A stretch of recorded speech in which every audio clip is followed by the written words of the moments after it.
আল্লাহ কি কোথাও বলেছেন তুমি তোমার মুখ ঢাকো? আল্লাহ কি কোথাও বলেছেন তোমার হাতে মোজা পরো, পায়ে মোজা পরো?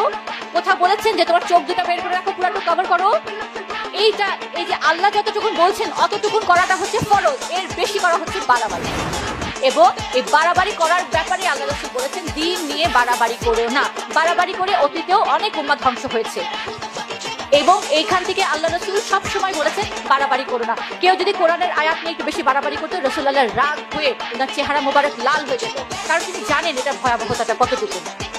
আজকে সেখান থেকে নিয়ে গেল কি, তোমাকে একেবারে প্যাকেট করা হবে, তোমাকে কোনো পুরুষ মানুষ দেখতে পারবে না, তোমার চোখ দুটো দেখা যাবে কি যাবে না, তোমার মুখ দেখা যাবে কি যাবে না। এটা নিয়েও কিন্তু প্রত্যেক আলেমের মধ্যে দ্বন্দ্ব।